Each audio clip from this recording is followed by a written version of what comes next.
Kita bersyukur pada Allah Subhanahu wa taala, Allah pilih kita menjadi umat yang terbaik. Karena di luar sana ramai orang, bukan puluhan, ratusan, ribuan, tapi miliaran manusia yang belum memeluk Islam. Kita alhamdulillah sejak lahir di lingkungan keluarga muslim, sehingga menjadi umat yang terbaik. Dari umat yang terbaik ini, umat Islam ini, mudah-mudahan Allah pilih kita juga menjadi muslim yang terbaik. Nabi Shallallahu Alaihi Wasallam bersabda, khairukum man ta'allama al-Qur'ana wa 'allama, rawahul Bukhari. Sebaik-baik kamu dari kalangan orang Islam ialah orang yang belajar Al-Quran dan mengajarkannya. Mudah-mudahan kita semua tergolong dalam hadis ini.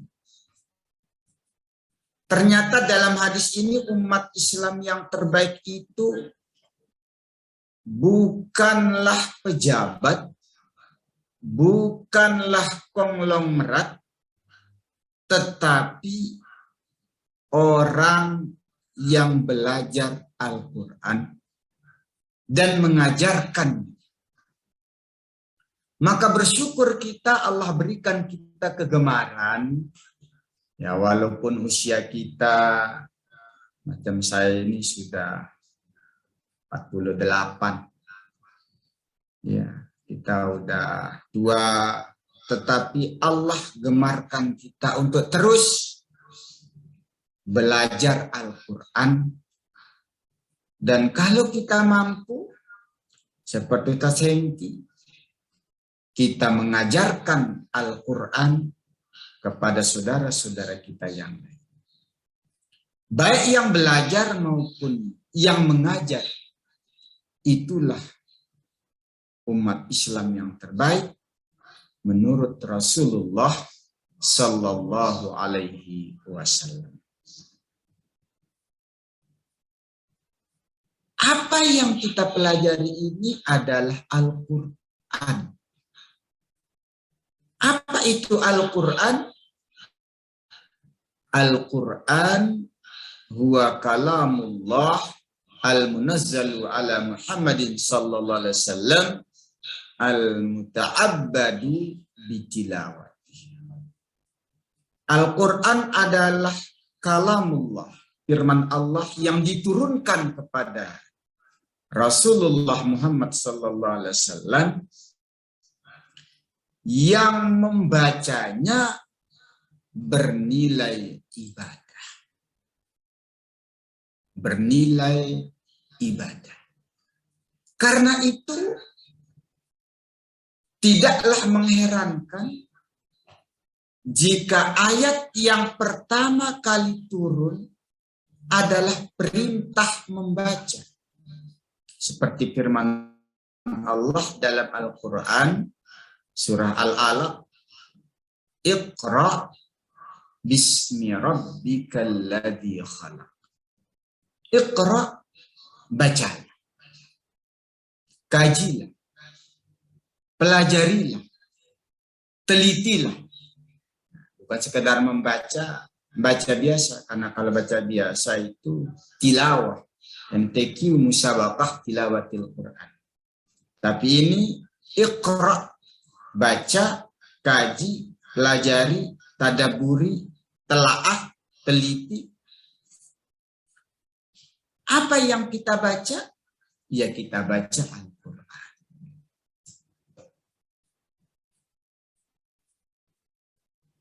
Nah, ketika kita membaca Al-Quran ini, seperti yang disampaikan tadi oleh Ustadz Engki, masih banyak kita yang cara membacanya itu tidak sesuai dengan kaidah membaca Al-Quran. Maka Al-Maghfurullah Maulana Syekh Tuan Guru Haji Muhammad Zainuddin Abdul Majid, yang nama beliau kami abadikan juga dalam nama Pondok Pesantren Syekh Zainuddin Nahdlatul Ulama. Beliau mengatakan dalam buku tajwid Batu Ngompal, itu buku tajwid tulisannya Arab tapi bacaannya Melayu untuk anak-anak yang baru belajar di negeri ini tempo dulu. Beliau mengatakan jaranglah pandai membaca Quran, kebanyakan asyik, tidak karuan, malu berburu tajwidnya Quran, besar kepala, takut teguran. Baca olehmu bacaan Jibril, warattilil Qur'an tartila. Nah, ketika kita membaca Al-Quran, banyak hal-hal yang perlu kita perhatikan, terutama sekali ya, di dalam kita belajar surah Al-Fatihah. Tapi walau demikian, kalau kita membaca Al-Quran ini, walaupun masih ada salah-salahnya, tapi masih terus kita perbaiki bacaan kita, itu insya Allah bacaan kita diterima oleh Allah Subhanahu wa Ta'ala. Nabi Shallallahu Alaihi Wasallam bersabda dalam yang diriwayatkan oleh Imam Bukhari dan Muslim, alladzi yaqra'ul Qur'ana wa huwa mahirun bihi ma'as safarah al-kiramil barah. Orang yang membaca Al-Quran dengan cara yang mahir, fasih, sesuai dengan makhraj, sifatul huruf, tidak ada kesalahan jali atau kesalahan khafi, maka orang tersebut disebut oleh Nabi ma'as safarah al-kiramil barah. Dia akan bersama as-safar. Kata Imam An-Nawawi, as-safarah jam'u safir. Wasafir ar-rasul. Jadi orang yang bacaan Al-Qur'annya sangat bagus, sangat fasih, maka ia akan bersama para rasul yang mulia. Bagaimana dengan kita yang bacaannya belum fasih, belum bagus? Nabi katakan, walladzi yaqra'ul Qur'ana wa huwa yatata'ta'u fihi wa huwa 'alaihi syaqun lahu ajran. Dan orang yang membaca Al-Qur'an yang masih ya, di sini disebut yatata'ta'u. Kalau bahasa kita di sini agak gagap-gagap, ada salah-salah, masih berat lidah, masih banyak keliru, makhraj belum fasih. Lahu ajrani, dia kasih 2 pahala. Karena apa? 1, pahala dia membaca. Yang kedua, pahala dia berusaha untuk membacanya. Namanya orang yang memang masih berat membaca, untuk bisa baca satu ayat, dia harus sering mengulang. Nah, kawan-kawan sekalian, karena itu Allah Subhanahu wa Ta'ala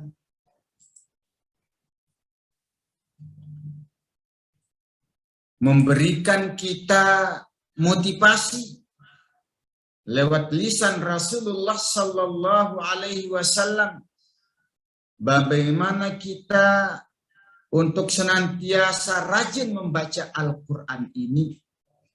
Maka Nabi Sallallahu Alaihi Wasallam katakan, man qara'a harfan min kitabillah falahu hasanatun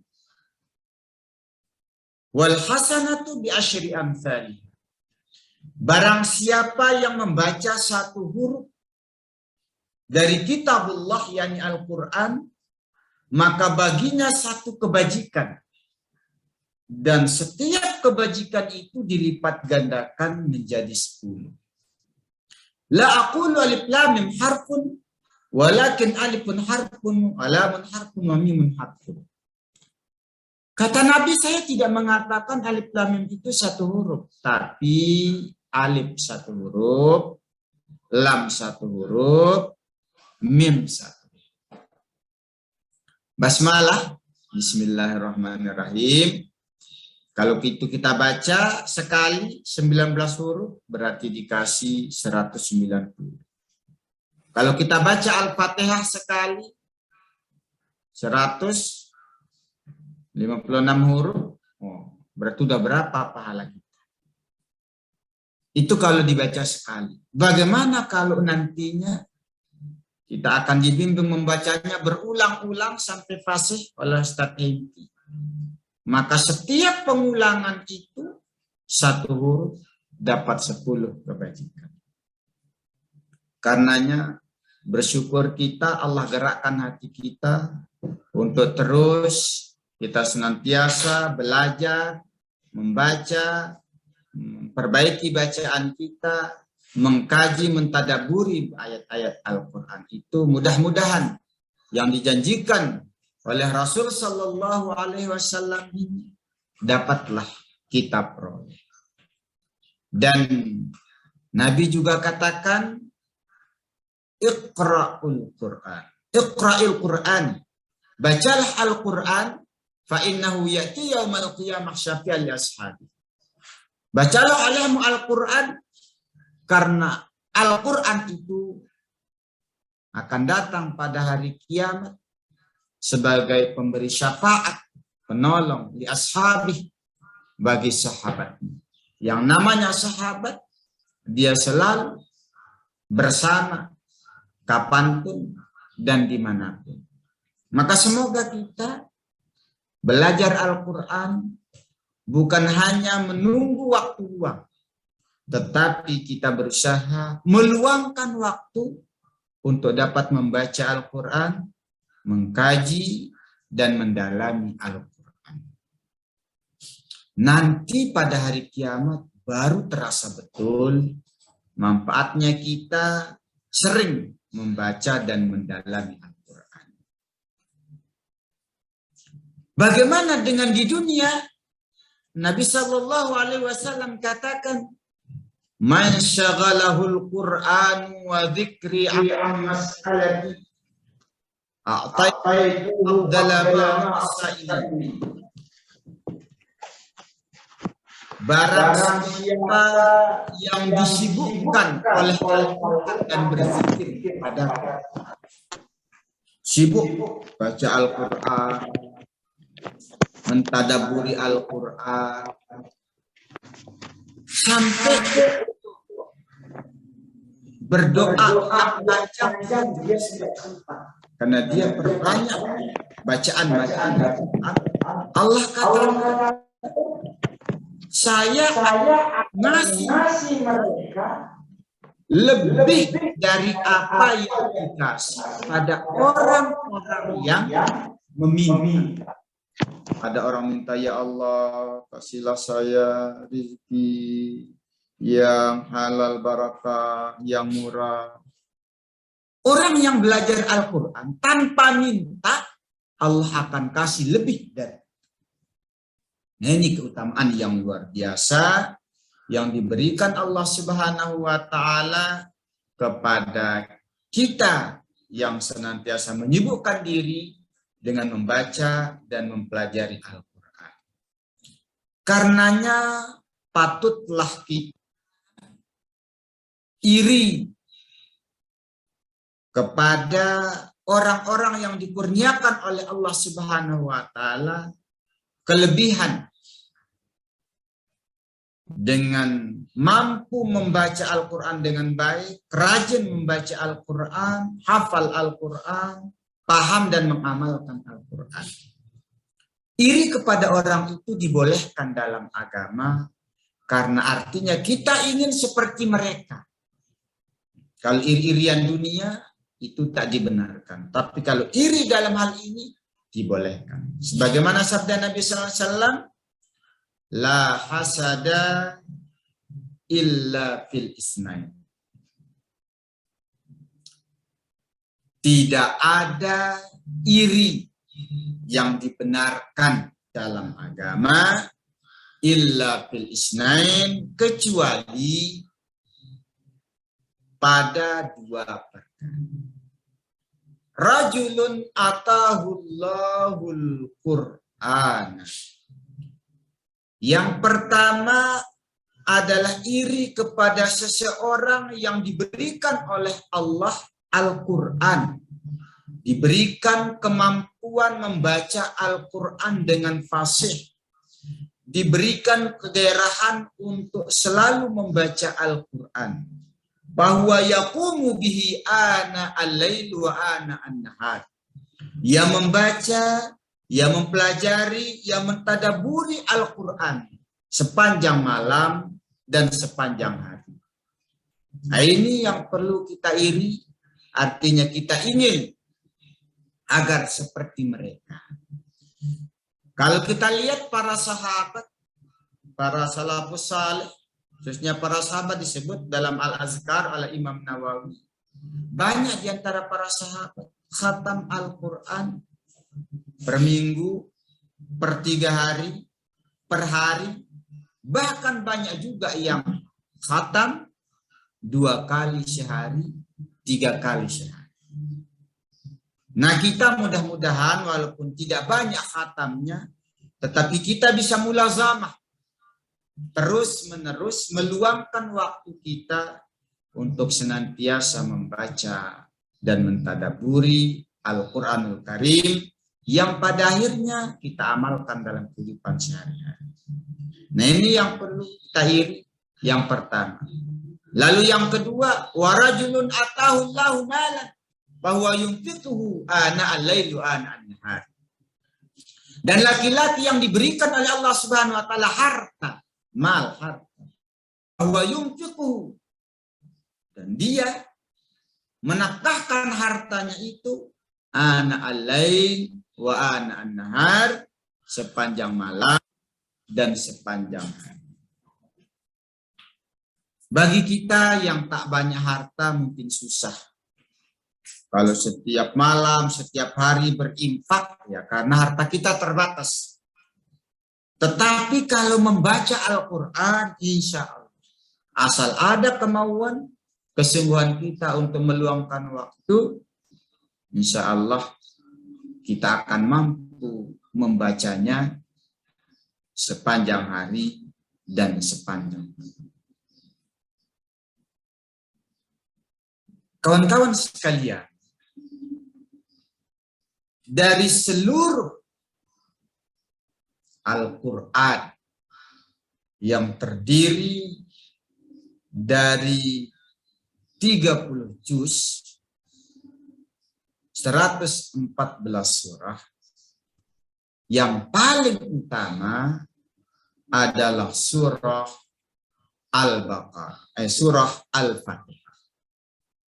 Sehingga tepatlah kalau Ustaz Hengki mengajak kita untuk pertama-tama bagaimana agar bacaan Al-Fatihah kita, surah Al-Fatihah kita itu benar. Karena apa? Karena Al-Fatihah adalah Ummul Quran dan wajib kita baca setiap kita melaksanakan salat, baik salat wajib maupun salat sunnah. Karena itu, apabila ada orang yang membaca Al-Quran, membaca surah Al-Fatihah di dalam salatnya, lalu bacaan Fatihahnya salah jali, maka bacaan Fatihahnya tidak sah. Karena Fatihahnya tidak sah, sementara Fatihah termasuk rukun salat yang keempat, maka tentu salatnya juga tidak sah. Jika kesalahan itu adalah kesalahan jali. Ada beberapa gambaran kesalahan jali di dalam membaca Al-Quran. Pertama, karena salah makhraj. Salah makhraj, penyebutan huruf. Yang kedua, salah harokat. Yang ketiga, salah tasdid. Nah, contoh, kalau kita membaca Al-Fatihah,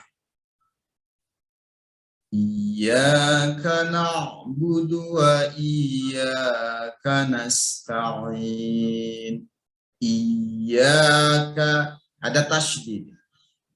Kalau tidak ditasydidkan, dibaca Iyyaka na'budu, Iyyaka.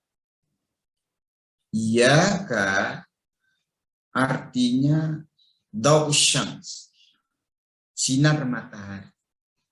Sehingga kalau orang membaca Iyyaka na'budu, sinar matahari yang kami sembah. Nauzubillah min dzalik. Kalau disengaja tahu artinya, keluar dari iman. Tapi kalau iyyaka itu isim damir munfasil mansub, artinya hanya engkau. Iyyaka na'budu ay la na'budu illa iyyaka. Kami tidak menyembah kecuali hanya kepadamu. Sehingga dimaknai iyyaka na'budu, hanya engkaulah yang kami sembah.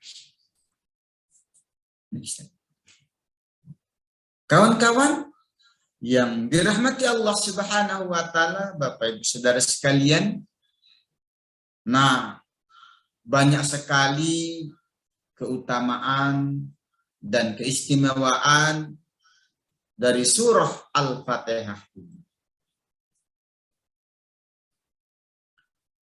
Dalam hadis riwayat Imam Bukhari dari Abi Sa'id bin Al-Mu'alla, pada suatu hari Abi Sa'id ini bercerita beliau satu masjid lalu sholat lalu Islam mengatakan kepada beliau, Ala u'allimuka azama suratin fil Qur'an qabla an takhruja minal masjid. Mau enggak saya kasih tahu kamu surah yang paling agung dari Al-Quran. Nanti sebelum keluar dari masjid saya kasih tahu ya, kata Nabi Sallallahu Alaihi Wasallam. Fa'akhadha biyadi. Nabi Sallallahu Alaihi Wasallam memegang tanganku. Falamma aradna an takhruja, maka ketika kami hendak keluar, jadi ditunggu sampai mau keluar, kok Nabi nggak masih tahu, padahal Nabi sudah janji tadi. Maka Abi Sa'id ini berkata, qultu ya Rasulullah, saya berkata, wahai Rasulullah, innaka qulta law 'allimannaka a'zama suratin minal Qur'an. Ya Rasulullah, bukankah Anda telah mengatakan kepadaku bahwa Anda akan mengajariku satu surah yang paling agung dari Al-Quran? Qala, Nabi Sallallahu Alaihi Wasallam bersabda, Alhamdulillahi Rabbil Alamin, hiya sab'ul mathani wal Qur'anil azim alladhi uti. Kata Nabi Sallallahu Alaihi Wasallam, itu adalah Alhamdulillahi Rabbil Alamin, yakni surah Al-Fatihah. Hiya sab'ul mathani, dialah 7 ayat yang diulang-ulang. Karena memang faktanya 7 ayat dalam Al-Fatihah inilah yang kita ulang selalu setiap kita melaksanakan salat. Nah, jamaah yang dirahmati Allah Subhanahu wa taala, dari hadis ini dapat kita ketahui bahwa Al-Quran memiliki banyak surah, dan surah yang paling agung, yang paling utama adalah surah Al-Fatihah. Karenanya Ibnu Arabi mengatakan bahwa semua isi kandungan dari kitab-kitab Allah maknanya terkumpul dalam Al-Quranul Karim. Dan makna Al-Quranul Karim terkumpul dalam surah Al-Fatihah, dan makna surah Al-Fatihah terkumpul dalam basmalah Bismillahirrahmanirrahim. Dan makna Bismillah ada yang menyebutnya dengan terkumpul dalam ba, dengan makna bikana makana biyakun mayak. Maka Al-Quranul Karim ini induknya adalah surah Al-Fatihah, sehingga Al-Fatihah disebut sebagai Ummul Quran. Sebagaimana sabda Nabi Sallallahu Alaihi Wasallam diriwayatkan oleh Imam Ahmad dan Tirmizi, anna Ubay bin Ka'b qara'a al-Nabi Sallallahu Alaihi Wasallam Ummul Quran. Ubay bin Ka'ab membaca Ummul Quran, yakni Al-Fatihah, di hadapan Nabi Sallallahu Alaihi Wasallam. Jadi disebut dalam hadis ini sebagai Ummul Quran. Faqala Rasulullah Sallallahu Alaihi Wasallam, mendengar Ubay bin Ka'ab ini, Rasul Sallallahu Alaihi Wasallam bersabda, walladzi nafsi biyadihi, demi jiwaku yang ada dalam genggamannya, yakni Allah Subhanahu wa taala, ma unzila fit Taurah, tidaklah diturunkan, tidak pernah diturunkan di dalam kitab Taurat, wala fil Injil, tidak ada dalam kitab Injil, wala fil Zabur, tidak ada dalam kitab Zabur, wala fil Furqan, dan tidak ada juga di dalam Al-Furqan, yakni Al-Quran Karim, misluha, yang sebanding, semisal dengan Ummul Quran, yakni surah Al-Fatihah. Jadi keutamaan surah Al-Fatihah ini tidak ditemukan bandingannya baik di dalam kitab Taurat, Injil, Zabur, bahkan di dalam Al-Quran sendiri. Jadi ini menunjukkan betapa besarnya, betapa istimewanya surah Al-Fatihah ini. Karena itu, sekali lagi, mudah-mudahan dengan adanya nanti pelajaran secara talaqi ya, oleh Ustaz Hengki dapat meningkatkan kemampuan kita di dalam membaca surah Al-Fatihah yang agung ini, yang dibaca berulang-ulang setiap kita salat, baik salat fardu maupun salat sunnah. Nah, para peserta, Bapak Ibu, kawan-kawan sekalian, surah Al-Fatihah ini sebagaimana yang kami sebutkan tadi itu adalah salah satu dari rukun salat. Next step. Rukun salat. Nah, ini disebutkan oleh Nabi Sallallahu Alaihi Wasallam, la salata liman lam yaqra bi Fatihatil Kitab. Tidak sah salat bagi orang yang tidak membaca Fatihah, tidak membaca surah Al-Fatihah.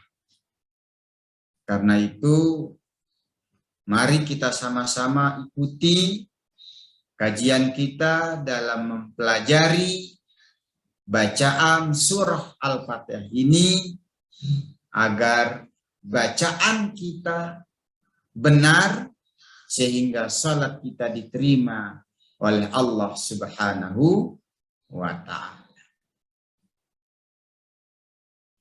Ada lagi hadis, banyak sekali sebetulnya hadis-hadis tentang keutamaan membaca Al-Fatihah, tetapi terkait dengan tema kita, tema kajian kita, yakni tahsin surah Al-Fatihah, maka yang paling kita perhatikan adalah bagaimana pesan Nabi Sallallahu Alaihi Wasallam bahwa Fatihah ini menjadi syarat dari sah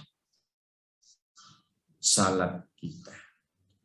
Karena itu, mari kita sama-sama ikuti kelanjutan dari kajian kita ini.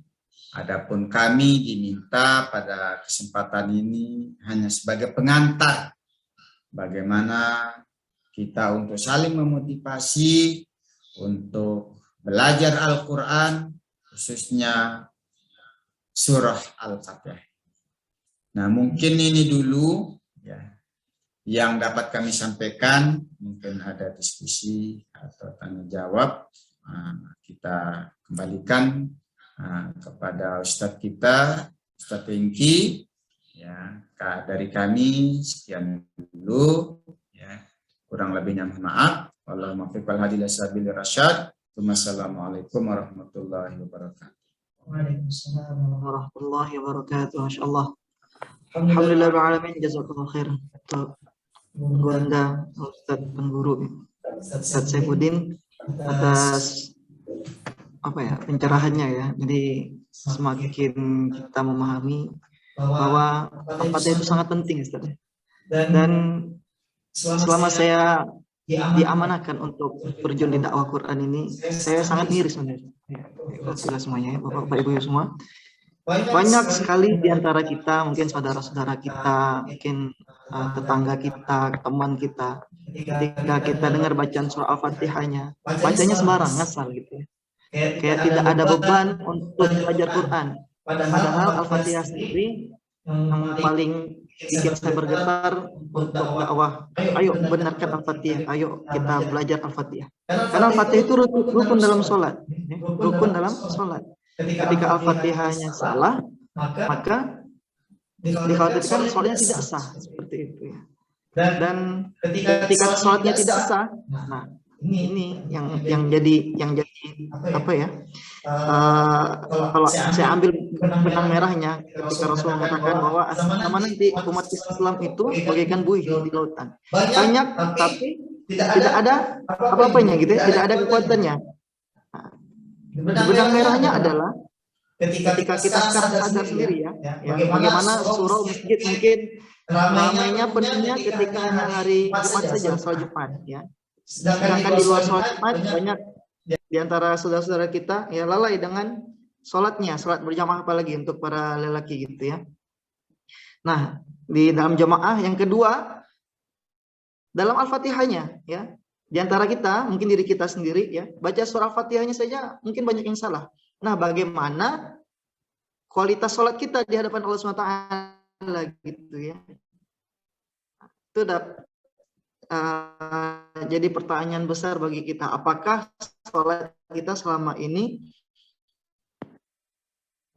diterima oleh Allah SWT? Benarkah sholat kita, sahkah sendirinya gitu ya, tidak berjamaahnya, ataupun kita sholat sunnahnya ya, mungkin kita tahajud 12 rakaat gitu ya, duha 12 rakaat, qobliyah ba'diyah, sholat rawatibnya 12 rakaat dalam sehari semalam gitu ya, tidak putus, dan sholat sunnah yang lainnya. Nah, apakah sholat sunnah kita yang kita kerjakan itu sah? Ya, ketika Al-Fatihah kita belum pernah kita cek mungkin. Kalau yang sudah belajar, kalau yang sudah disetorkan pada musyrif yang memang sudah terakreditas gitu ya, bacanya yang tersambung oleh bacaan Rasulullah, alhamdulillah gitu ya. Tapi kebanyakan yang saya katakan di awal tadi, 90 sampai 95 orang dari 100 orang murid saya mungkin yang pernah saya ajarkan surah Al-Fatihah, itu masih banyak salahnya, atau bisa dikatakan cacat Al-Fatihahnya. Dan itu fakta Bapak Ibu semua. Oke, sebelum kita lanjut ya, mungkin kita diskusi dulu nih apa yang telah disampaikan dari guru kita tadi, Ustaz Saifuddin. Ada yang mau ditanya mungkin boleh langsung saja ya. Open video, open mic-nya nggak apa-apa gitu ya, langsung bertanya saja. Karena kita nggak terlalu ramai nih. Mungkin waktunya kurang tepat ya. Saya tadi coba follow up yang lain, qadarullah, ya, cuman kita saja yang ada di sampai 10 orang, tapi alhamdulillah nggak apa-apa. Walaupun 1 orang ya Ustaz ya, yang hadir pun kita tetap sampaikan, itulah dakwah ya Ustaz ya. Tidak melihat berapa banyak manusia yang melihat kita, tapi bagaimana kita berusaha mendakwakan agama Allah ini. Walaupun 1 orang itu tersampaikan, alhamdulillah, mudah-mudahan jadi amal jarih buat kita semua. Oke, tafadhol masykur, bagi yang ada pertanyaan dipersilakan. Pak Firman mungkin ada yang mau ditanyakan Pak, atau Pak Dery? Tadi saya lihat ada Pak Dery ya. Baik, saya tanya Ustaz. Yang lain? Ya, tafadhol. Baik, terima kasih atas kesempatan Ustaz. Saya ingin bertanya beberapa ya. Pertama, kalau kita baca Al-Quran itu kan ada orang yang biasa membaca surat-surat tertentu, dia ulang-ulang gitu ya. Ada yang biasa khatam Al-Quran sampai khatam ya. Jadi mana lebih utama Ustaz, kita mengkhatamkan Al-Quran atau kita membaca surat-surat yang punya keistimewaan tertentu, misalnya surah Al-Muluk, surah Al-Baqarah, ya. Surat-surat tertentu. Kadang-kadang ada yang fokus dengan surat tertentu itu karena punya banyak keistimewaan. Ada yang biasa mengkhatamkan Al-Quran sampai khatam 30 juz. Jadi kalau kita amalan harian ya, wirid ya, ayat-ayat pilihan gitu ya. Surat pilihan, misalnya Al-Baqarah, Al-Muluk dan sebagainya. Jadi kalau kita masih baru kan, dia masih milih-milih mungkin surat tertentu atau biasa mengkhatamkan walaupun berbata-bata. Terima kasih Ustaz. Itu saja Pak? Ya, itu langsung dijawab. Atau kita tampung dulu. Ada lagi mungkin kita. Ada lagi yang mau bertanya? Silakan. Tambah dikit Ustaz. Ya, saya juga sering membaca itu ada qiraah tertentu dalam itu ya, dalam bacaan Al-Qur'an juga Ustaz ya. Ada 10 imam qiraah. Ya. Ya. Kita kenalnya sama-sama. Ya, qiraah Isra ya. Jadi kalau Rasulullah Ustaz Itu yang biasa dibaca dalam sholat itu qiraah yang mana? Kalau kita kan di Indonesia ini Imam Asim kalau nggak salah ya. Yang banyak, yang paling banyak ya. Nah, kalau Hafasan Hashim ya. ya Imam Asim kan. Kalau Rasulullah sendiri biasa yang paling biasa dia baca dalam sholatnya qiraah siapa? Terima kasih. Oke, alhamdulillah. Jazakallah khair Pak atas pertanyaannya. Gimana? Boleh. Baik, langsung aja ya. Pertanyaan pertama, mana yang lebih utama, mengatakan Al-Quran atau membaca surah Al-Lan? Yang kedua, qiraah yang dibaca Rasulullah itu apa gitu ya? Karena di atau di dunia masyhurnya ada kita kenal qiraah pada atau 7 atau 10.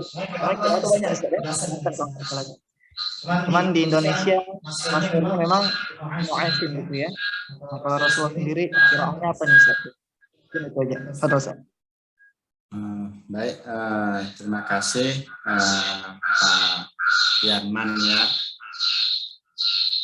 Yang pertama bahwa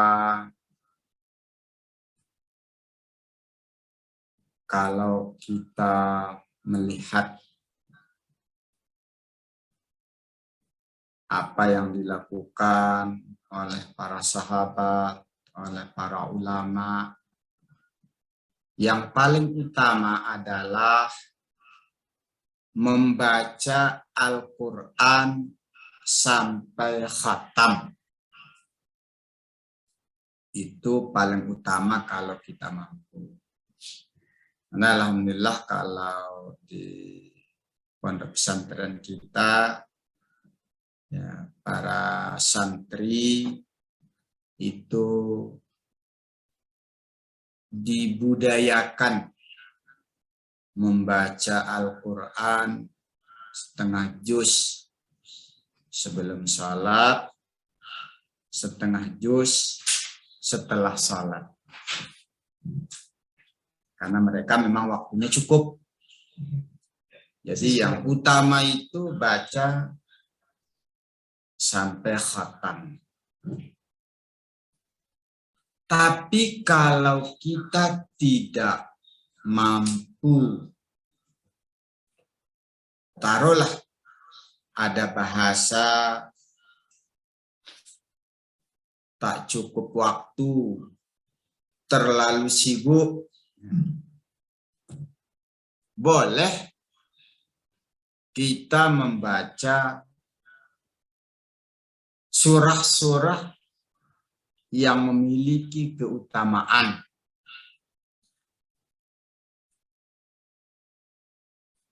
Hanya saja ketika memilih surah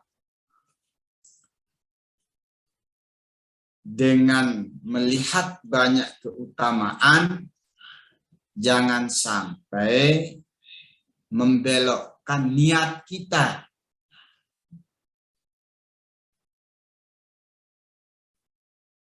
Ini keutamaannya ini biar banyak rezeki. Ada yang mengamalkan surah Al-Waqiah biar murah rezeki. Walaupun secara kandungan makna macam tidak nyambung. Jadi ya, itu. Ini mungkin perlu kita agak lebih kaji ya, yang model-model seperti ini. Tetapi bolehkah kita itu membaca satu surah berulang-ulang? Itu aja kita baca. Satu contoh gini lah, mungkin di kebiasaan masyarakat kita ada setiap malam Jum'ah baca Yasin. Boleh tak? Ya boleh, surah Yasin juga kan surah Al-Quran. Kenapa nggak baca yang lain? Mungkin dia takut salah. Tapi jangan dicukupkan. Karena dulu di zaman Rasulullah SAW itu pernah terjadi. Imam Masjid Kuba.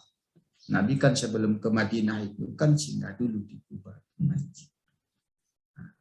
Lalu Nabi di Madinah, ya, Imam Masjid Kuba, sahabat di sana itu, ya, ada imam yang ditokohkan memang yang paling alim, yang paling qurra di sana, selalu jadi imam. Tetapi selesai baca surah Al-Fatihah, beliau selalu baca surah Al-Ikhlas. Setelah itu baru baca surah yang lain. Tapi setiap rakaat yang dia pimpin sholat, selesai Fatihah, kulhu terus. Langganan. Gitu. Sehingga ditegur oleh jamaah. Ini kok kulhu terus ini yang dibaca. Jadi kata beliau, kalau kalian tidak suka, ya gantian jadi imam. Ya jangan saya, ya silakan. Ya enggak akan ada yang lebih paham dari kami. Ya udah kalau gitu, ya ikut. Sehingga diadukan kepada Rasulullah Sallallahu Alaihi Wasallam. Begitu diadukan, Nabi tanya, betul Anda begitu? Ini kok sahabat bilang Anda kok setiap rakaat selesai Fatihah kulhu terus yang dibaca. Betul ya Rasul. Kenapa begitu? Saya senang, saya cinta. Senang kali kalau baca kulhu itu. Sehingga macam tak mau lepas gitu. Jadi baca kulhu dulu baru yang lain. Apa kata Nabi? Ketahuilah. Karena Anda senang sekali membaca kulhu itu. Allah nitip salam. Allah sangat senang kepada Anda. Nah, artinya boleh satu surah itu jadi amalan, jadi wirid. Tetapi jangan melupakan khatam Al-Quran. Jadi kalau secara umum paling utama ya kita khatam. Tapi kalau nggak mampu khatam, ya kita pilihlah surah yang memang memiliki keutamaan. Karena waktu kita terbatas. Nah, mungkin itu bagi yang tidak punya waktu untuk membaca khatam secara khatam. Itu yang pertama. Lalu yang kedua, Al-Quranul Karim yang kita baca saat ini sesuai dengan bacaan yang diajarkan oleh guru-guru kita. Guru-guru kita ini belajar Al-Quran, macam Ustaz Hengki akan mengajarkan kita bacaan surah Al-Fatihah, ya, sesuai dengan bacaan yang beliau ajarkan ke kita. Beliau membaca sesuai dengan yang diajarkan oleh guru beliau terus sampailah pada para sahabat. Sehingga muncul istilah qiraah sab'ah, qiraah bacaan Al-Quran yang mutawatir, itu semua tentunya dari Rasulullah Sallallahu Alaihi Wasallam. Jadi kita mendengar dari guru kita mendengar dari gurunya terus sampai kepada sahabat, dan sahabat tentu mendengarnya dari Rasulullah Sallallahu Alaihi Wasallam. Jujur saya belum menjumpai, mendengarkan ya, bacaan, model bacaan yang paling banyak dipakai oleh Nabi.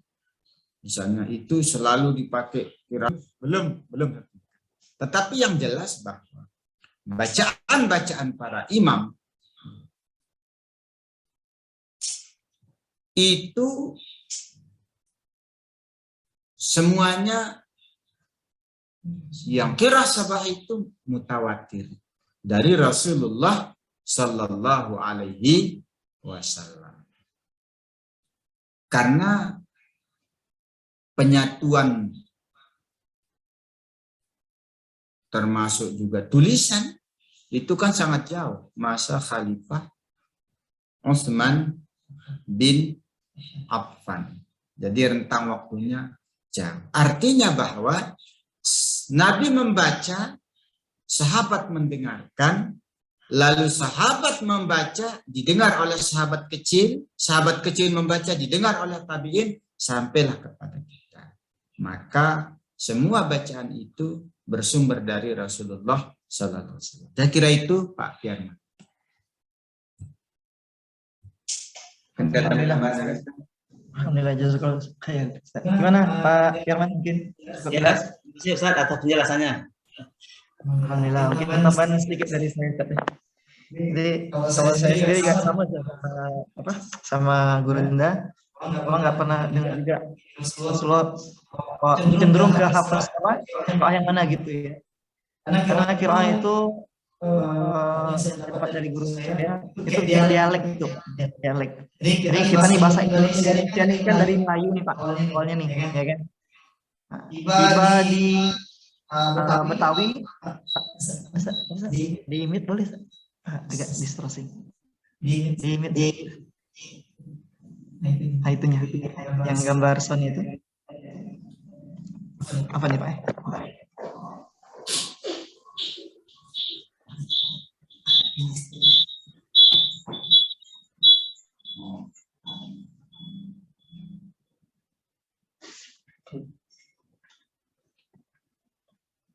Oke.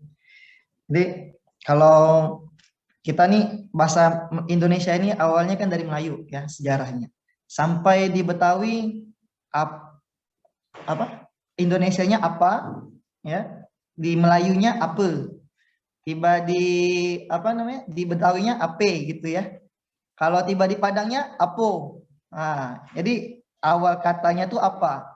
Nah, gitu juga di Jazirah Arab dulu, ya di zaman Rasulullah itu, kabilah-kabilah itu punya bahasa dialeknya masing-masing, gitu ya Pak. Jadi mungkin kita pernah dengar ada wadduha itu, kalau kita biasa kan di Indonesia masyhurnya hafaz anak Hashim gitu ya. Wadduha. Tiba di kira yang lain, wadduha. Ada kira yang lain, wadduhi. Ya Pak ya, betul ya. Pernah dengar mungkin Bapak ya. Tapi kalau kita di Indonesia, kita bawa Bismillahirrahmanirrahim. Wadduhi. Nah, jamaah tuh. Apa pula nih Ustaz yang kini baca? Kok pakai he pula, ya kan? Ini salah nih, ya kan? Nah, bukan salah. Cuman ilmu jamaah umat kita kebanyakan masih sedikit ya Pak ya. Mainnya kurang jauh ya Pak ya. Jadi orang menyalah-nyalahkan kalau saya bilang itu mainnya kurang jauh gitu ya. Ya, jadi kurang lebih qiraat sambungan tambahan dari Ustaz Saifuddin tadi seperti itu. Terus yang kedua ya, ini sedikit saya tambahkan masalah khataman Quran, bahwa ada dalil hadis mengatakan bahwa haknya Quran itu dikhatamkan minimal 2 kali dalam 1 tahun. Nah, itu 2 kali dalam 1 tahun. Nah, kita khatam Qurannya pas Ramadan aja atau di luar Ramadan khatam juga gitu kan. Kalau di Ramadan khatamnya keroyokan nih, kamu 1 juz ya. 1 hari 30 juz gitu ya, atau di akhir malam gitu ya. 10 malam terakhir. Lepas dari Ramadan nggak khatam Qurannya. Wah, ini kacau nih Pak ya. Penyakit kebanyakan di umat kita ya kayak seperti itu. Selesai Ramadan, udah Qurannya simpan, baca kalau buka Quran atau surah Yasin, pas ada orang meninggal baru dibuka Qurannya atau buka Yasin. Nah, nih pentingnya kita belajar Quran itu di situ, Pak. Ini yang saya coba gerakkan, oke? Gema Quran itu, ya, singkatan dari gerakan membaca dan menghafal Quran, atau di bahasa yang lain gerakan melek dan mahir Al-Quran. Nah, banyak kita itu baca Qurannya yang seperti itu, ya. Ada 4 tipikal orang yang dengan Quran gitu ya. Yang pertama, dia sadar Quran itu penting dan dia mau belajar. Dia tahu bacanya salah, ya dia mau belajar. Yang kedua, orang yang sadar dia salah, tapi dia tidak mau belajar Quran. Nah, yang ketiga, ini yang kacau nih ya, yang berat nih perjuangan ini. Dia tak sadar dia salah, terus dia tak mau belajar. Nah, itu yang kacau tuh ya. Yang keempat, dia sadar dia tak sadar dia salah, tapi ngotot ngajarin orang. Ada juga seperti itu Pak. Nah, jadi 4 nih tipikal orang ya. Dia pertama sadar nih bacanya masih kurang bagus ya, terus dia perbaiki. Dan saya sampai detik ini Al-Fatihah saya ulang-ulang terus Pak. Al-Fatihah khususnya ya. Kalau bacaan yang lain murojaah, hafalin kita sambil murojaah. Yang kedua, dia sadar dia salah, tapi dia tidak mau belajar. Ini kebanyakan orang. Ya, tipe kedua ini kebanyakan orang. Tipe ketiga, dia tak sadar dia salah, terus dia tak mau belajar. Nah, ini kebanyakan nomor 2 nih, ya, kebanyakan nomor 2. Yang keempat, nah ini agak repot nih. Dia tak sadar dia salah, tapi dia mau mengajarkan orang. Jadi untuk tipikal keempat ini dakwahnya lebih ke guru-guru ngaji kampung sih biasanya, Pak. Guru-guru ngaji kampung, ya mungkin udah tua-tua gitu, Pak ya. Udah tua-tua, dia nggak sadar sebenarnya, karena dah dari dulunya dia ngajar Quran, terus dia ngajarkan Quran. Nah, ini juga PR dalam umat kita, khususnya di pendidikan Quran. Nah, kurang lebih tambahan dari saya seperti itu aja sih Pak ya. Mudah-mudahan dapat dimengerti Pak ya. Mungkin ada tambahan lagi mungkin pertanyaan sebelum kita masuk ke sesi talaki. Insya Allah kalau nggak ada pertanyaan kita coba talaki Quran sebelum kita sudahi ya pertemuan. Ini alhamdulillahnya karena nggak banyak jadi enak nih ya, lebih eksklusif gitu ya. Lebih eksklusif untuk talakinya. Ada yang mau tanyakan lagi silakan kalau ada yang mau dipertanyakan. Cukup? Pak Dery mungkin? Atau Ibu Lydia? Pak Firman, cukup Pak Firman? Dari Ustaz gimana Ustaz? Ada tambahan lagi Ustaz yang mau disampaikan Ustaz? Cukup Ustaz. Terima kasih. Alhamdulillah. Ya, siapa? Ada yang mau disampaikan Ustaz? Materi Ustaz? Cukup Ustaz? Oke, sepertinya untuk materi kita cukupkan ya. Insya Allah akan kita lanjut lagi ke pertemuan berikutnya. Nah, sebelum kita tutup, ya saya coba talaki dulu ya surah Al-Fatihah yang saya dapatkan dari guru-guru saya yang terupdate terbaru. Saya juga nih lagi daurah nih Pak. Ya, nih kayak saya perlu sampaikan ke Pak. Saya juga lagi dalam mempertajam lagi bacaan saya ya, kepada guru saya Syekh Nasruddin Said At-Tamidi ya, beliau dosen dari Universitas Al-Azhar Mesir ya. Jadi berkahnya Covid itu ya kayak gini kan, kalau tak ada Covid kita tak mungkin bisa bertatap muka via online gini kan. Nah saya juga kalau tidak ada Covid mungkin tidak bisa bertatap muka sama pengajar Kairo Mesir, padahal dulu juga pengen juga gitu ya untuk lanjut kuliah di Mesir. Alhamdulillah lah walaupun via online belajarnya sama dosen dari Mesir juga gitu ya, dari Kairo. Jadi beliau pemegang sanad ya, termasuk pemegang sanad karena bacaan Al-Fatihah kita ini harus terhubung dengan bacaan Rasulullah. Nah itu juga. Jadi kenapa bacaan kita banyak yang salah sampai detik ini? Pertama, kita kecilnya kebanyakan kita rata-rata ya. Rata-rata orang belajar Quran Pak ya. Afwan, Pak Firman belajar Quran nggak dulu kecilnya Pak? Insya Allah belajar Pak ya. Belajar di kampung. Belajar di kampung Pak ya. Nah, belajar di kampung. Belajar di TPQ atau di masjid gitu ya. Oleh guru kita, tapi guru kita nggak belajar. Maksudnya nggak belajar sama guru yang baik gitu ya. Jadi sampai ke kitanya juga nggak baik. Itu yang pertama ya, belajar sama guru yang tidak belajar atau tidak terakreditas. Terus yang kedua, kita belajar sama guru mungkin terakreditas, tapi cara ngajarnya yang salah Pak. Ya, ngajarnya nggak strength, ya, nggak ketat. Jadi kalau anak-anak kita baca Bismillah, Bismillahirrahmanirrahim, itu dibiarkan dari kecil sampai dia selesai TPQ-nya atau TPA-nya, terus dia nggak belajar ngaji lagi. Nah itulah rekaman bacaan Quran dia yang sekarang. Ketika dia belajar sama guru dia dulu yang tidak ditegaskan. Ya. Yang ketiga, orang yang belajar otodidak. Nah, ini zaman sekarang banyak nih Pak, belajar yang otodidak Pak. Ada salah satu murid saya dulu, dia tadinya mantan anak pang Pak, mantan anak pang. Alhamdulillah dapat hidayah. Ketika dapat hidayah, dia coba belajar Quran, mulai dari Iqra, terus belajarnya nggak sama guru, dari YouTube, ya, YouTube University ya. Nah, belajar di YouTube, alhamdulillah ada sebagian yang cukup benar gitu ya, cukup baik, tapi banyak yang salah. Terus ketika jumpa sama saya, alhamdulillah saya perbaiki dan bacaan sudah jadi lebih baik. Nah, yang keempat nih yang repot ya, orang yang tidak mau belajar sama sekali. Pun banyak juga Pak ya, orang yang dari kecilnya nggak TPQ, nggak ngaji, terus sampai sekarang sampai tua mungkin dapat hidayah baru sadar perlu belajar Quran, mulai dari Iqra. Itu juga banyak yang belajar sama saya seperti itu. Jadi insya Allah kita coba ya talaki surah Al-Fatihah. Insya Allah yang saya sampaikan ini sudah lulus ya. Jadi saya dua guru syekh besar saya. Pertama Syekh Dr. Said bin Abdullah ya, beliau dari Yaman ya, syekh dari Yaman, pemegang sanad juga. Saya lulus Al-Fatihah sama beliau yang dikasih sanad dan ijazahnya dari Syekh Said ya. Dan sekarang lagi mempertajam lagi daurah insya Allah masih 1 bulan lagi itu bersama Syekh Nasruddin ya. Beliau dosen dari Mesir. Baik, dari ta'awudz ya, sebelum kita baca Al-Fatihah perlu diperhatikan bahwa kita baca Al-Fatihah ini adalah baca Quran sebaik-baik Quran di dalamnya ya. Dan setiap ayat yang kita baca dalam Al-Fatihah ya, dikatakan dalam hadis qudsi bahwa Allah menjawab bacaan surah Al-Fatihah kita. Mungkin ada yang pernah dengar. Pak Firman mungkin pernah dengar? Ya, bacaan Al-Fatihah kita. Ya. Oh, belum pernah dengar, Pak ya? Pernah dengar.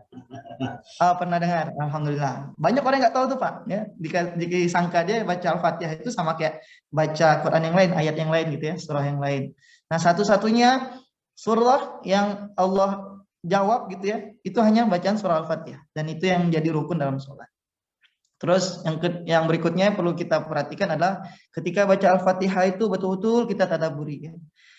Kita hayati maknanya ya, minimal kita tahu artinya ya, bismillahirrahmanirrahim, alhamdulillahirabbil alamin gitu ya. Kalau lebih baik lagi bersama tafsirnya sekalian, itu lebih baik ya, sempurna gitu ya.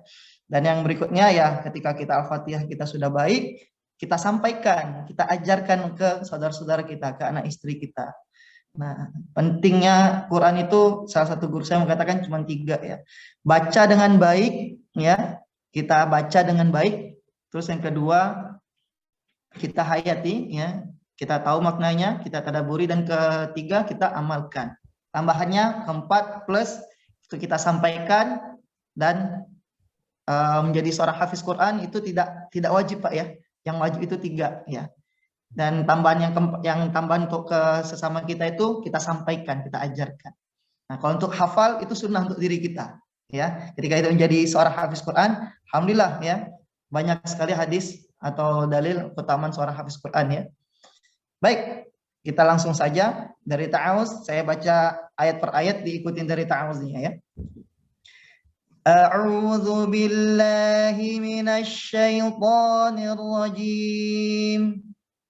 Fadhal, ikutin. A'udzu billahi minasy syaithanir rajim. Suara saya dengar nggak ya? Jelas ya? Insyaallah ya? Jelas, Ustaz. Oke, kita lanjut. Bismillahirrahmanirrahim. Bismillahirrahmanirrahim. Alhamdulillahi rabbil alamin. Alhamdulillahi rabbil alamin. Ar-Rahmanir Rahim. Ar-Rahmanir Rahim. Maliki yaumiddin. Maliki yaumiddin. Iyyaka na'budu wa iyyaka nasta'in. Iyyaka na'budu wa iyyaka nasta'in.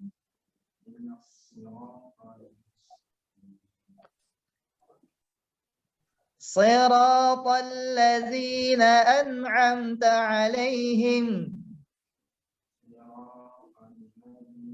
Boleh ulang Ustaz, tadi hilang suaranya. Oh, hilang suaranya. Dari mana, Pak? Dari ihdinas ya, ihdinas. Oke, saya ulang ya. Ihdinas siratal mustaqim. Ihdinas siratal mustaqim. Siratal ladzina an'amta 'alaihim. Siratal ladzina an'amta alaihim. Ghairil maghdubi 'alaihim waladdallin. ghairil maghdubi alaihim waladdallin.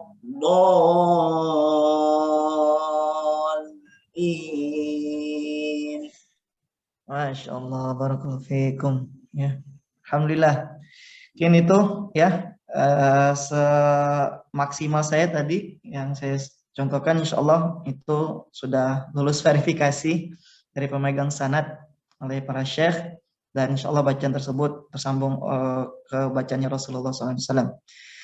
Baik, siapa yang mau duluan? Nih, yang saya aktif kelihatannya Pak Firman ya. Pak Firman mau coba duluan, fadhol Pak. Saya coba dengar ayat per ayatnya. Dari Ta'awudz. Ya, Ta'awudz ya. Fadhol. A'udzu billahi minasyaitonir rajim. Sekali lagi boleh Pak? A'udzu billahi minasyaitonir rajim. Nah, bommahnya lebih ditekankan. Jadi harokat itu disempurnakan haknya. A'udzu billahi minasyaitonir rajim. Mulutnya kurang monyong tadi Pak.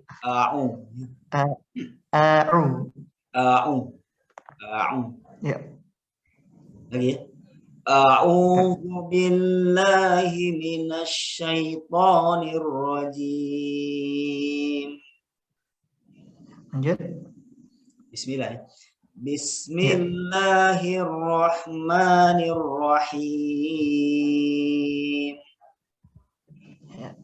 Ro di sini ada dua sih versinya ya.